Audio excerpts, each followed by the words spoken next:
તું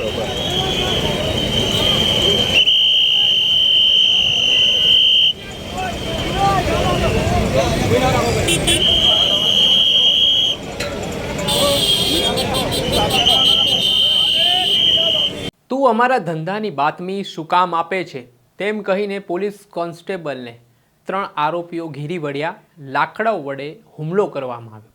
આ ઘટનાના કારણે ફરી એકવાર કાયદો અને વ્યવસ્થાની સ્થિતિ કથળી છે। આ આરોપીઓ બુટલેગર હોવાની વિગત સામે આવી રહી છે અને તેમને એવી શંકા હતી કે આ પોલીસ કોન્સ્ટેબલે તેમની બાતમી આપીને પોલીસને પકડાવ્યા હતા।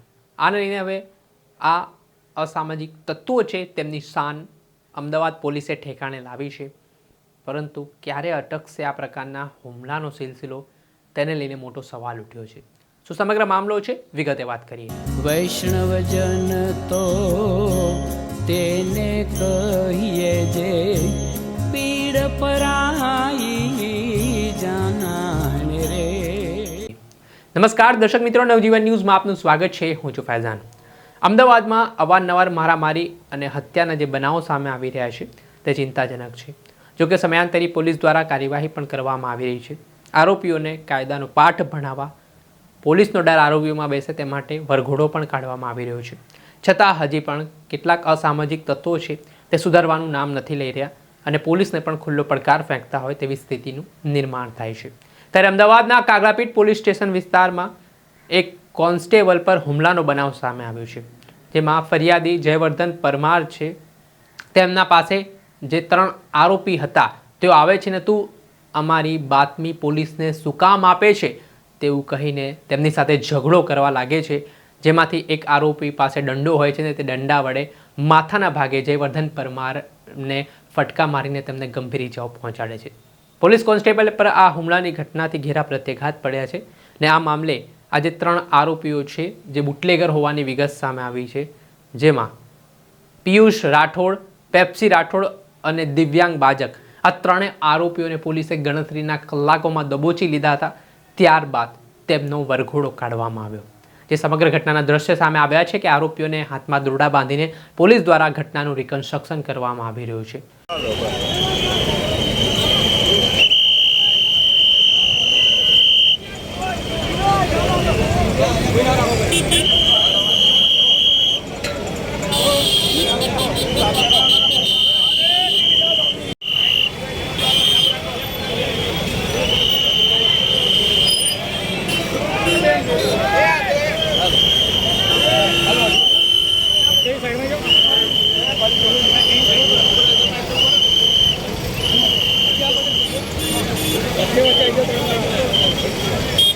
आगे से दाड़ाओ।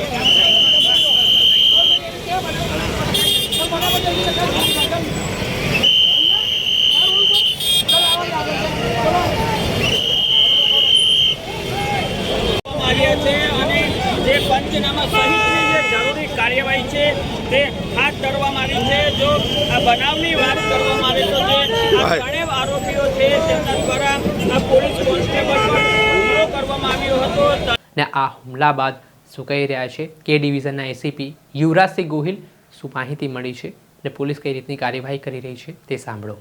આરોપીઓની ધરપકડ કરવામાં આવી છે। કોણ છે આરોપી, મુખ્ય આરોપી કોણ અને સમગ્ર મામલો? ગઈકાલ રોજ કાગડાપીઠ પોલીસ સ્ટેશન વિસ્તારમાં આ કામના જે ફરિયાદી છે જયવર્ધન પરમાર, જેઓની ઉંમર 39 છે, તેઓ મજૂરગામ વિસ્તારમાં રહે છે। તેઓની ફરિયાદ હતી કે તેઓ જે વિસ્તારમાં રહેતા હતા તેની બાજુમાં જ આ કામના જે 3 મુખ્ય આરોપી છે, જેમાં ભાવેશ રાઠોડ, પિયુષ ઉર્ફે પેપ્સી રાઠોડ તથા દિવ્યાંગ બાજક, તેઓ દ્વારા તેઓને મારવામાં આવેલ છે અને તેઓને ઈજા થયેલ છે। તાત્કાલિક કાગડાપીઠ પોલીસ સ્ટેશનની ટીમે આ અનુસંધાને સંજ્ઞાન લઈને આ કામના જે આરોપી છે તેને રાઉન્ડ અપ કર્યા અને આ અનુસંધાને ફરિયાદ દાખલ કરવામાં આવી, જેમાં ભારતીય ન્યાયિક સંહિતાની કલમ 118(1), 115(2), 296 ખ, 54 તથા આગળ 118(2) નામની કલમ પણ અત્યારે ઉમેરો કરવાની હાલ તજવીજ ચાલુ છે। આ જે આખી ઘટના હતી એમાં પ્રાથમિક દ્રષ્ટિએ તેવું કારણ જાણવા મળ્યું છે કે ગત 1 તારીખના રોજ કાગડાપીઠ પોલીસ સ્ટેશન દ્વારા આ કામના જે આરોપી એક છે પિયુષ ઉર્ફે પેપ્સી રાઠોડ વિરુદ્ધ પ્રોહિબિશનનો ગુનો દાખલ કરવામાં આવેલો હતો, જેમાં પ્રોહિબિશનનો ગુનો દાખલ કરવા અનુસંધાને જ્યારે બીજા દિવસે પિયુષને એવી માહિતી મળેલી હતી કે આ કામના જે ફરિયાદી છે જયવર્ધન પરમાર, તેઓ દ્વારા પોલીસને બાતમી આપવામાં આવેલી હતી જે અનુસંધાને તેઓએ જે આ કામના આરોપી છે, તેના ભાઈ છે અને તેમના મિત્રોએ ત્રણેય આ કામના જે ફરિયાદી છે તેઓ જ્યારે ઘર નજીક રહેતા હતા ત્યારે જતા જતા તેઓ વિરુદ્ધ આ બાબતે ઝઘડો થયેલ હતો અને આ કામના ફરિયાદીને ઈજા પહોંચાડેલ છે. આ કામના જે ત્રણ આરોપી છે તેઓ વિરુદ્ધ ગુનાહિત ઇતિહાસ પણ છે, જેમાં જે મુખ્ય આરોપી છે પિયુષ ઉર્ફે પેપ્સી, તેના વિરુદ્ધ આ અગાઉ પણ 6 પ્રોહિબિશનના ગુના અને 1 મારામારીનો ગુનો દાખલ કરવામાં આવેલ છે તથા ભાવેશ રાઠોડ વિરુદ્ધ પણ 1 પ્રોહિબિશનનો ગુનો દાખલ કરવામાં આવેલ છે.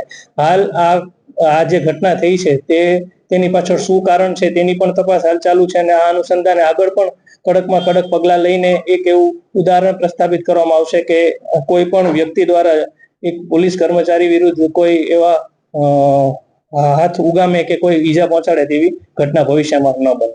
ફરિયાદી છે જે એના સમયગાળા દરમિયાન ત્યાંથી પસાર થઈ રહ્યા હતા, અગાઉ ક્યારેક એમને કોઈ ધમકીઓ આપવામાં આવી હતી કે કેમ? હાલ પ્રાથમિક માહિતી મળ્યા મુજબ આ અગાઉ આ લોકો વિરુદ્ધ કોઈ આ બંને વ્યક્તિઓ વિરુદ્ધ કોઈ બનાવ બનેલ હતો તેવી જાણ નથી અને આ કામના જે જયવર્ધન પરમાર છે તેઓ ગત 2 તારીખના રોજ બપોરે આશરે 3 વાગ્યા આજુબાજુ જે ઘરથી નજીકથી પસાર થઈ રહ્યા હતા ત્યારે આખી ઘટના બનવા પામેલ હતી.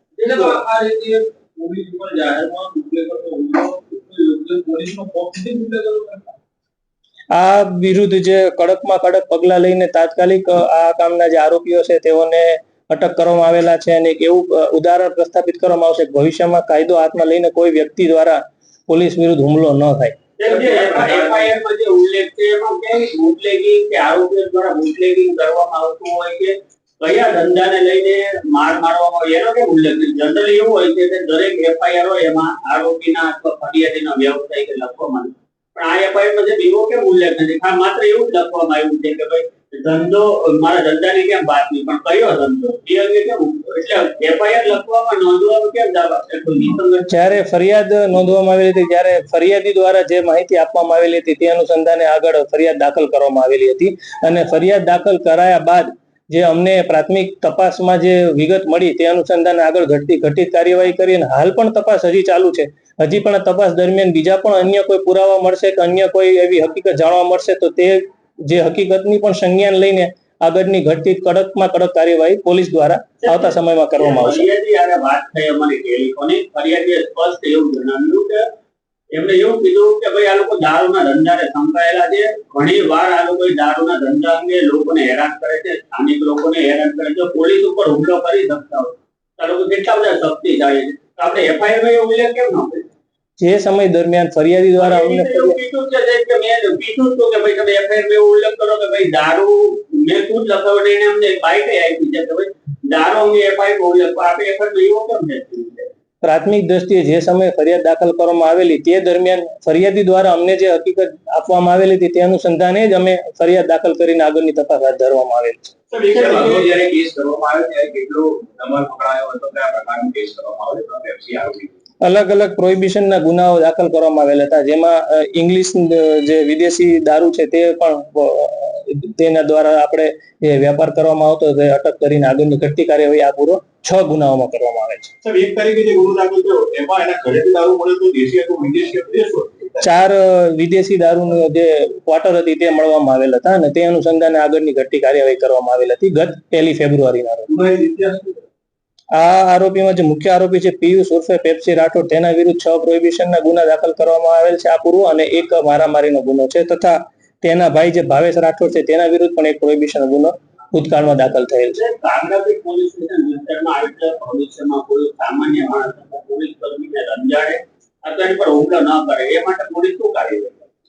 પોલીસ દ્વારા આ પૂર્વ પણ રેગ્યુલર ફૂડ પેટ્રોલિંગ, વાહન ચેકિંગની કાર્યવાહી કરવામાં આવે છે અને જે સેન્સિટિવ વિસ્તાર છે જ્યાં ભૂતકાળમાં મોટા પ્રમાણમાં દારૂના કેસ થયા હોય છે ત્યાં પણ પેટ્રોલિંગ કરવામાં આવે છે. આજના દિવસે પણ આજ સાંજે 6 વાગ્યાથી કાગડાપીઠ વિસ્તારમાં જે સેન્સિટિવ વિસ્તાર છે ત્યાં ફૂડ પેટ્રોલિંગ કરવામાં આવશે અને જે તહેવાર છે અત્યારે રમઝાન મહિના ચાલી રહ્યો છે તથા આવતીકાલે ધૂળેટીનો તહેવાર છે તે અનુસંધાને છેલ્લા 1 અઠવાડિયાથી શાંતિ સમિતિની મીટિંગ કરવામાં આવી રહી છે. તે ઉપરાંત અલગ અલગ જે સેન્સિટિવ વિસ્તાર છે ત્યાં વેહિકલ ચેકિંગ તથા ફૂડ પેટ્રોલિંગની કામગીરી કાગડાપીઠ પોલીસ સ્ટેશન દ્વારા કરવામાં આવી છે અને ભવિષ્યમાં પણ આ પ્રકારની કાર્યવાહી કરવામાં આવશે અને આ પ્રકારની ઘટના ન બને તે અનુસંધાને એક સારું એક્ઝામ્પલ પ્રસ્થાપિત કરીને કાયદો વ્યવસ્થાનો કોઈ પ્રશ્ન ઉદ્ભવે નહીં તે અનુસંધાને કડકમાં કડક કાર્યવાહી ભવિષ્યમાં પણ કાગડાપીઠ પોલીસ સ્ટેશન દ્વારા કરવામાં આવશે.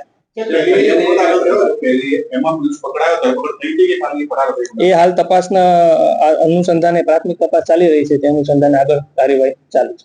ફરિયાદીને કયા પ્રકારની ઈજાઓ થઈ હતી? તેઓને માથામાં ઈજા થઈ છે, જેમાં તેઓને 6 ટાંકા આવેલ છે. કેટલો હુમલો કર્યો હતો? તેઓએ લાકડી વડે હુમલો કરવામાં આવ્યો.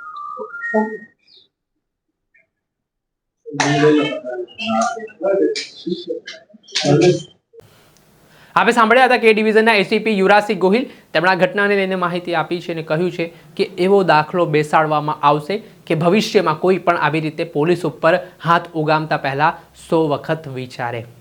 જોકે પોલીસ દ્વારા અવારનવાર દાવો તો કરવામાં આવે છે, પરંતુ કેટલાક લુખ્ખાઓ છે તે પોલીસને પણ ગાંઠતા નથી, પોલીસ સામે પડકાર ફેંકતા હોય છે, પોલીસને પણ હથિયાર બતાવતા હોય છે. ભૂતકાળમાં પણ આ પ્રકારના બનાવો બની ચૂક્યા છે. ત્યારે જોવાનું રહ્યું કે આવા અસામાજિક તત્વોની શાન ઠેકાણે લાવવા માટે આગામી દિવસોમાં પોલીસ શું એક્શન પ્લાન ઘડે છે. દર્શક મિત્ર, આવા જ નવા વિડીયો સાથે આપણે માહિતગાર કરતા રહીશું, એટલે નવજીવન ન્યૂઝ જોતા રહો.